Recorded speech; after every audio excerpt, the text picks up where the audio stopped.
Hello everyone, this is FDV, vladerag, here to bring you another episode of Learn to Play, where we take Bronze League heroes and turn them into Silver League villains. If that sounded a little rehearsed, well, it's because this is attempt number 3 to make this video. In attempt number 1, we had our mouse freeze for about a good solid 2 minutes, where I was completely unable to fix it. And in attempt number 2, we had the entire game crash. So it seems to me that Blizzard does not want players to know the secret of the deathball, because that is what we are doing today. We are talking about the basics of Protoss composition for robotics. We are going to have a pretend Terran opponent as per usual and Learn to Play. There's nobody here, so don't worry about it. We are going to be looking at a robotic style of play. That means Colossus, that means Zealots, that means the Death Ball. Everyone hates it except Protoss, who love it, and anything that induces so much rage has to be good. So, we are going to be doing a simple one gateway expand into our robotic style of play. Unless, of course, the game crashes, or my mouse freezes, or somebody just comes in and grabs my laptop, because heck, I wouldn't be surprised at this point. It really has been like that all day long. Oddly had no trouble during the Terran composition one. I don't know. Blizzard likes Terran, let's just put it that way. David Kim plays Terran, that's why Marines are so imba. And did my mouse freeze? My mouse froze. Oh, hopefully this won't be for long. Okay, oh, yep, there we go. Oh, how lucky. It didn't freeze on me entirely. Oh, we are going to be a little behind because of it, but that's alright. It'll be fine. We're talking about composition, not economics. Don't need the perfect macro for this. It'll all be alright. I have no idea why this freezes, except to assume it has something to do with fraps, just because, well, this doesn't really happen to me. I mean, it does happen in ladder games, don't get me wrong, and it's terrifying when it does, but it doesn't happen nearly as often in ladder games. So, anyway, I'm going to be getting our gases down just a tad late, because, well, talking plus mouse freezing equals bad macro. Keeping up our pro production. Good thing to do. We want this first Zealot out because we did an early expand. That means that we are somewhat vulnerable to, say, if they went 2 racks pressure against us. So we want our Zealot out to be just all that much safer. Now there are some greedy styles of play that call for you to skip said Zealot. I really dislike those. I mean, I do like to play greedy if I can get away with it, but no reason to play foolishly. And that's what skipping the Zealot is, playing foolishly. Why did my mouse freeze again? Oh boy. What is going on today? We're gonna go straight for our...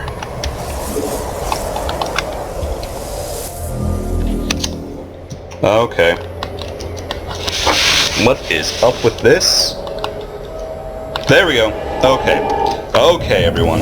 We are going to make it through this. I promise, I swear to you, it's going to happen. Attempt number 3 will not fail. I will not give up that easily. You cannot win, Blizzard. The Death Ball is making it out onto the web. Okay, so anyways, where was I? Chrono boosting warp gate, you want to do that, especially now that I have fallen behind because of said slip-ups. We've already got our robotics facility down, gonna hotkey that for rally it over here. Going to be playing just a tad faster because of the technical problems that seem to be cropping up. I will definitely have to look into this today because this is becoming almost unmanageable. But that will not stop this video from making it out.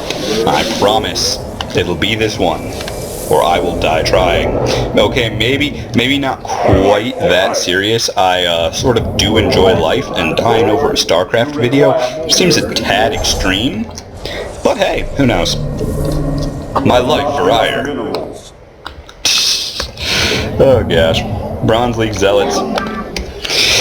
Anyway, Yawn, everything going according to plan. Probably should have these rallied. Guess it doesn't totally matter. Currently we're going to, since we have a pretend opponent, send that across at them. We already have our robotics bay on the way, so we can begin our all-important Colossus production. Now, Colossus are going to be the key factor in our army, in our composition. Basically, when you think of a Protoss army, don't think of them as individual units, or not in that same way. What a Protoss army is bodyguards for the Colossus, because Colossus are fragile things. They fall like you would not believe. They just disappear if you ever expose them to enemy fire. But if you don't, their DPS is insane. They will tear through Terran bio like it's not even there. And that is what we are aiming for. That is what we want. We want to watch it rip our opponents to shreds and laugh as it does so. Going to be wanting to get some more zealots out. I really am quite delayed because of my mouse freezing. We will try to power through, but please note that you'll want to be a little farther ahead than this. I am actually very behind, to the point where I probably would have just said GG right now, because hey, I'm dead and I know it. That is because Terrans will often push out around this time, usually about a minute from now, with +1 attack and medevacs, and you actually need Colossus out early enough to deal with that. You'll want to, I'm getting weapons here first because I have thrown down a second forge, and I just tend to get weapons first because I do go double forge style. You'll notice that I tend to play a style that will almost have me always begging for more minerals or gas or what have you. We are going to want a lot of zealots. It may seem like I am banking gas now, but I promise that you can never have enough gas as Protoss. That situation will remedy itself very quickly. I'm actually fairly happy to have that much gas. Fantastic. Oh, nope, sending that too early. We're going to need some more pylons here. Got myself pylon brocked. Yes. Pylon brocked. Oh gosh. Speaking, it's really much more difficult than it seems. Anyway, keeping everything going here, we will soon be going for our third base. You see, at this point I would have pushed their assault back or died. You push the assault back. I do have an 88% win rate versus Terran. I have never actually had them manage to succeed in that 10-minute push to any success at all, really. I've gotten fairly good at holding it back, which is really good. You don't want to be threatened much by that push. They're just probing for weakness. If they find it, they will kill you. If they don't, they'll back off. That's how it works. And when they back off, you're free to take your third. I know it's a little more complicated than that, but hey, it's pretty reasonable. Adding on more gateways. Now you will notice from this point on we will be producing mostly zealots. Almost exclusively zealots. Now the reason for this is that zealots are incredibly tanky for their price. They cost very little compared to how much health they have, and they actually have a very powerful DPS. They are not weak units, very strong and very capable of tearing through Terran bio. I love saying that. I love saying tearing through Terrans. But the next part we're going to add on to our army is Templar. Templar are very important because our opponent will be going right now for his Vikings, because we will be having Colossus, and we will need something to do area of effect damage. Wow, I can't speak. My mouse is freezing. Maybe I should just call this a day, but no, we will not. We, as I said before, will power through. We are going to make it through this video. I promise. Going to be keeping up my worker production.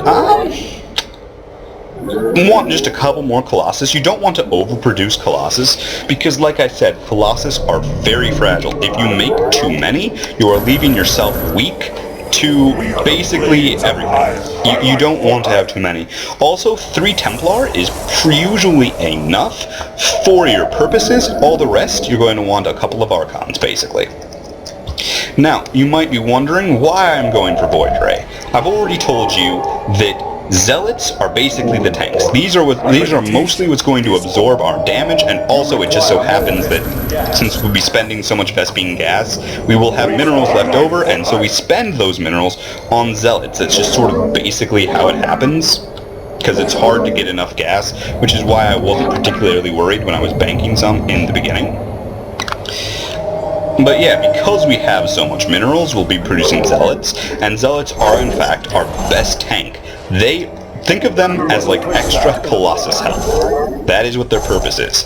Now I want you to think of Void Rays as air Zealots. Their purpose is going to be to tank for our Colossus in the air against the Vikings. Colossus are extremely weak to Vikings, and Void Rays are extremely good against them. Void Ray with Prismatic Alignment will actually just straight up beat a Viking. They will win. Back in Wings of Liberty, the Vikings used to beat Void Rays, but they do not any longer, and some Terran players still sort of remember them beating Void Rays, and so we'll continue to make Vikings against Void Rays, but obviously they don't, and so in that case, you have a definite advantage. We are now starting to produce our Archons. These are very important. They are to help tank as well, and they also do a considerable amount of damage against Terran bio. In addition to the damage they deal, which like I said before, is very good, they have another benefit. They take no extra damage from anything, and because of that, they can be useful for going against mech players who have siege tanks, or, different players who are using Hellbats, for example, because Archons will not take any damage from them, basically. We are beginning to add on. I don't know if I really want any more Colossus. I sort of prefer to be getting a higher Void Ray count now. It doesn't matter if you have more Colossus, if you can just keep them alive.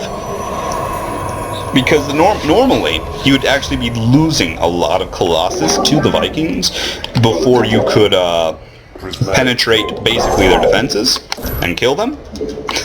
But with this way of playing with the Void Rays, you don't actually need to have nearly as many. And now you will see we are maxed as soon as that Void Ray finishes building. I'm probably going to go for +1 armor. I will, of course, throw down a Fleet Beacon for the upgrades, and because Sky Toss is imba, we do have my mouse freeze slightly again there. It's alright. This is our final product, the Protoss deathball. We do have our Zealots, a ton of Zealots. These, again, extra Colossus health. We do have our Archons, also extra Colossus health. These things help us tear through their bio, help us get near their tanks. They also happen to be extremely good against Mutalisks when you're playing versus Zerg. It's very important to have them in your army. We do have our... Why is it doing that? That's sort of a leftover. You do actually want them in your army. You'll want to be able to use Guardian Shield. It's very useful. Our Void Rays, these are to tank for our Colossus in the air. They will absorb the attacks of the Vikings and destroy a fair amount of them, and by that time we will have cleaned up the Terran bio, and our Archons will deal with the rest, should any survive the Void Rays. Our Templar are for storm and feedback. They are also a very important part of our army. We can force the Terran to do things with these. Obviously, observers are for detection. And that is how you make a Protoss deathball. Then you just A-move, basically, and win. No, it's actually more complicated than that, but you can A-move and win. At Bronze League, once you have this, you're pretty much undefeatable. You cannot lose versus Terran. And that is how you do it. I'm FDV vladerag.